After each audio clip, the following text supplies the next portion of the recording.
That actually buzzes when you get priority. Jack Robinson drawing a line, pulling through this one. Robinson with the big spit on the way out. It is now time for the post-MEA Rip Curl Pro Portugal update of the Vissla CT Shaper Rankings. Shaper Rankings! A reminder of how this works. Shapers are given points based on the performance of surfers that are on their boards that finish in the quarterfinals or better. It's combined rankings, men's and women's, so the higher they place, the more points the shaper receives. We're going to be tracking the Vissla CT Shaper Rankings from event number 1 at Pipeline through event number 10 at Chopu, and we will crown a winner before September's Rip Curl WSL Finals. Now, when the dust had settled in Portugal, we saw Marcio Zuvi and the Sharp Eye team wrench back the number 1 spot on the Vissla CT Shaper Rankings from Matt Biolis and Team Mayhem, who took it after the Hurley Pro at Sunset Beach. As far as the Sharp Eye team went, it was a staggering showing across the men's and women's events. They had a men's runner-up and 2 men's quarterfinal finishes, combined with 2 women's semifinal finishes, claiming 5 out of the 8 possible results from Portugal. It's the biggest performance from a single team we've seen so far this season. Mitch, what were your thoughts on the Shaper performances in Portugal and specifically how Sharp Eye did in taking back the lead from Channel Islands? From Mayhem.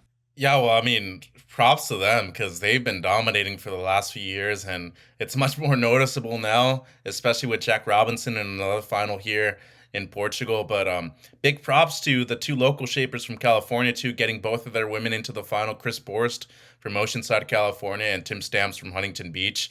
It goes to show you that you don't necessarily need to be on the biggest brand in terms of the actual board and the shaper to get a result.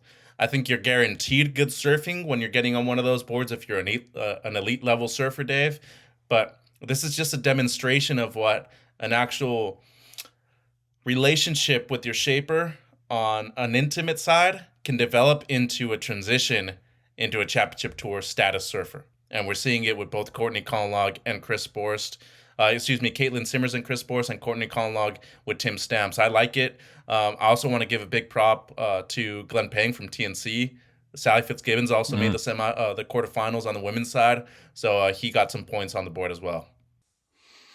For sure. And it's the Vissla CT Shaper Rankings program has been so cool to see. You know, the commentators talk about it on the broadcast. We get to talk about it on the podcast. The social media community is jumping in, and the shapers themselves are really getting involved. I got an Instagram message the other day from the shaping team at 1DA who build Jadson's boards, and they're awarding prizes for perfect 10s coming out of the event, and they wanted to let us know because it's all part of the same kind of conversation about, you know, the best shapers on the planet building craft for the best surfers on the planet. And on that topic, I made a few other notes from the event. We mentioned it already, but so cool for Callum to get the first perfect 10 of the season. He was riding a Glenn Pang from TNC Surf that he pulled from Hawaii. It was on the big day during the elimination round. And then he went on to collect the first points of the year on Sparrow, which is his sort of standard shaper with his semifinal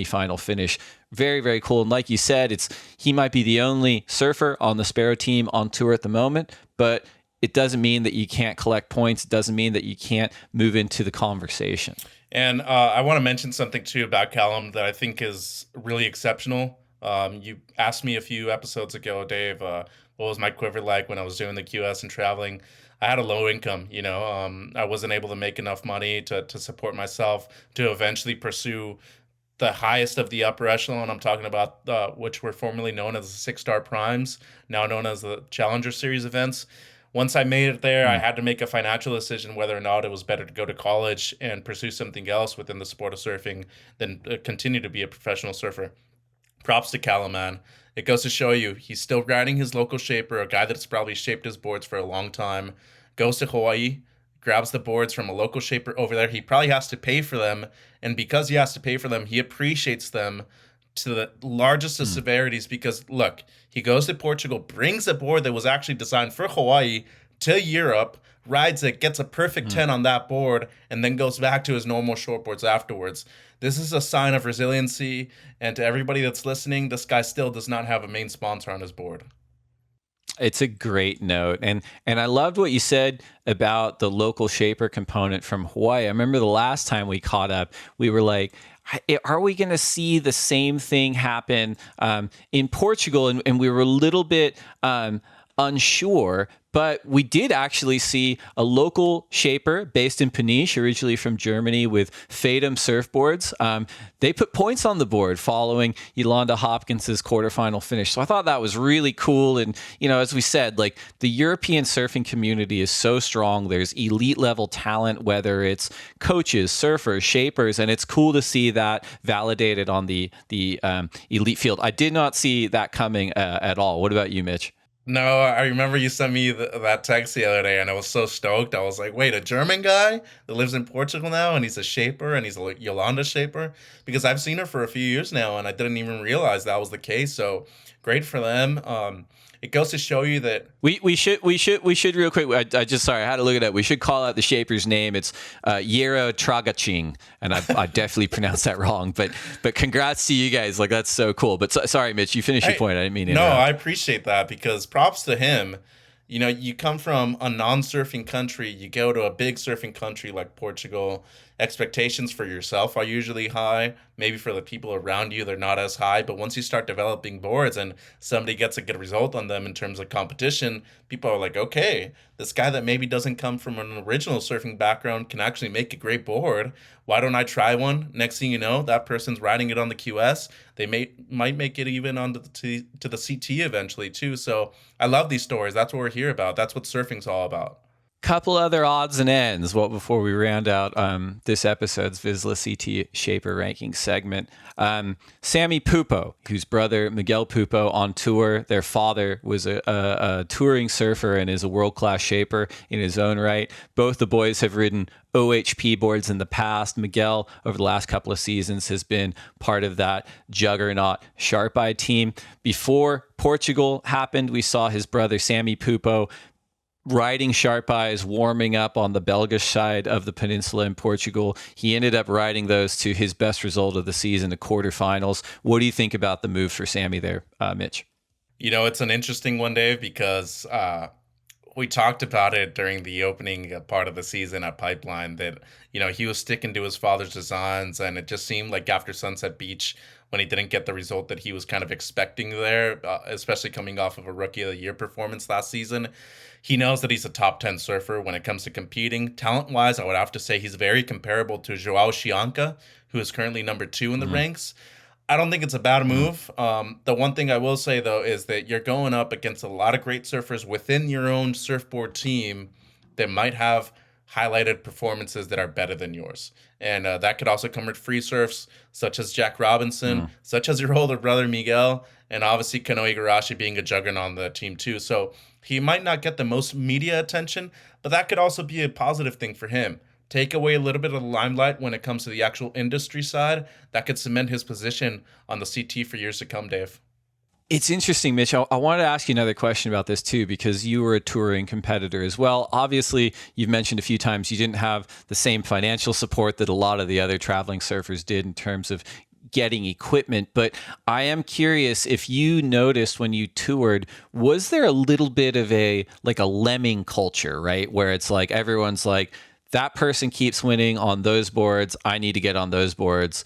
And this kind of gravitational pull towards one place because everyone's like, that shaper's got the hot hand right now, I have to get on those boards. And it's a little bit like what's the phrase, like it's a little bit like it's not foregone conclusion, but I'll figure it out later. But it's a little bit like, I got it, self-fulfilling prophecy. I'm like, Book of Revelations, what am I thinking?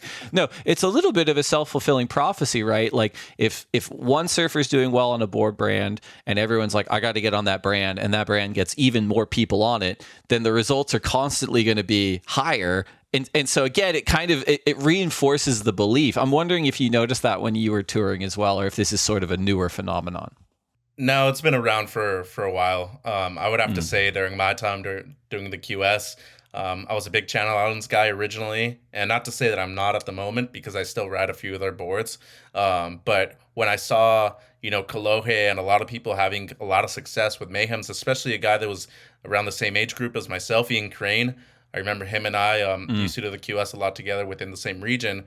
I decided to try Mayhems out, and next thing you know, I'm surfing very well on these boards. I've been dedicated to them for a long time now because I feel that my surfing has progressed so much, and they're very responsive. That happened a lot with a lot of surfers within the North American region. I felt like Mayhem dominated for a while after kind of the downfall of Channel Islands, and now they're uprising again. They're coming back up, especially with Joao's performances lately. But I think what I saw with Sharp Eye was probably around 2015, 2016. One thing that changed to me was when they signed Felipe to a full contract. And Right. since they're based in San Diego, a lot of these local surfers, I remember the Thompson brothers from Jacksonville Beach in Florida, they used to come out to Lower Trestles and train during the whole summer. A lot of people will see them at Lowers. Next thing you know, Jet Schilling's on the boards. He's a full-time rider too. And it just creates a sense of confidence. And especially when you're on the qualifying series and you're surfing many different heats against many different people from different regions of the world, you need to be at your very best to perform in those 20 minutes that you have inside the water. So to me, it's something that I've seen for a while. I think it's going to continue to happen too. I wouldn't even be surprised to see some more changes before the year ends. Well, you mentioned Channel Islands, and I had to look this up. Zhao Xianca delivered Channel Islands their first championship tour win since Lakey Peterson at Surf Ranch in 2019. And I find that amazing in so many ways. But as we've talked to Britt Merrick, who leads that team, and Brent Powers, who's the team manager there, Britt's the lead shaper, have talked about in the past, over the last few years, they've been in rebuild mode. Through the mid-aughties and early 2010s, they were so dominant. Bobby Martinez, Dane Reynolds, Kelly Slater, Lisa Anderson, Rob Machado. It was this crazy team that wasn't sustained. Nothing lasts forever. They had a bit of a falling off, and now they're building back up. So yeah, I think Britt and Brent, what they've been able to do over the last few years, especially in the face of these mega teams at Sharp Eye, Mayhem, DHD, the success of Paizel, to build a program that is already delivering a CT result after a fallow period is really cool. 100%. And there were three other families that were involved during that process with Channel Islands when I felt that they were at the top. One was Taylor Knox, who had his own model with Channel Islands. The Malloy brothers, who had their own models, but they tended to ride flyers for the most part because they were usually those power surfers that really like to engage the rail. And the Curran brothers, both Timmy and Nathaniel were on the championship tour riding Channel Islands. And I felt that for a while, not only were they super dominant, but because of the accessibility of being in the LA region, or at least in Southern California, they were able to disperse their boards a lot better throughout the entire community here in North America, especially from Mexico, where I'm from. We'd see them a lot. Next thing you know, Sharp Eye having a lot of sales reps over the world, and they're spreading these boards around. And I think that's what's starting to happen with Channel Islands again. They got a Brazilian surfer, and guess what? This Brazilian surfer is now in the top 2 out of the championship tour, so this should help them. For sure. The last little note I mentioned, and you brought this up, in the days following the Mayo Rip Curl Pro Portugal, but, Hawaiian CT surfer Seth Moniz really gracefully announced that he's moving on from longtime shaper to Coro, heading into the Australian leg. Just going to have a quick look at where Seth is at on the rankings right now. He's 13th. Right? So he's had 9th place at Pipe, a 9th place at Sunset Beach, and a 9th place in Portugal. What do you think about this decision, Mitch? And if you had to speculate, where do you think he could kind of land when we find out here? I think it's kind of an obvious place where he's going to land. I don't even need to say the name because they've been the most dominant for a few years now. But really? I think so because if you look at the success that a lot of people have had, especially including last year's world champ, I think that's where Seth is going to end. It was a bittersweet farewell, though. I know him and Wade are super tight. His brother Josh also rides Kerry Tokoro's boards, Wade's brother. Right. Although they're from HIC, they're still a Tokoro brand board. Of course. And Wade is such an incredible person, a great surfer, by the way. I mean, I would say if we actually had the Surfers Cup, he might end up winning. There's a few shapers calling for it, you know. Yeah. I'd love to figure out how we do this. Yeah. But it's bittersweet. It's a decision that came down to him whether or not he wanted to perform at an upper level. And if it's a mental thing too, then go ahead and do it. You know, there's nothing holding you back, especially if that person that you consider a dear friend of yours is letting you go as well. So if there's not going to be any hard feelings, I think it's a smart decision on Seth's behalf. Interesting. Well, the current Vissla CT Shaper rankings following the Mayo Rip Curl Pro Portugal are in the number 1 spot, Sharp Eye. Number 2, Mayhem. Number 3, DHD. Number 4, Channel Islands. And number 5, Pizel. We'll see what happens at April's Rip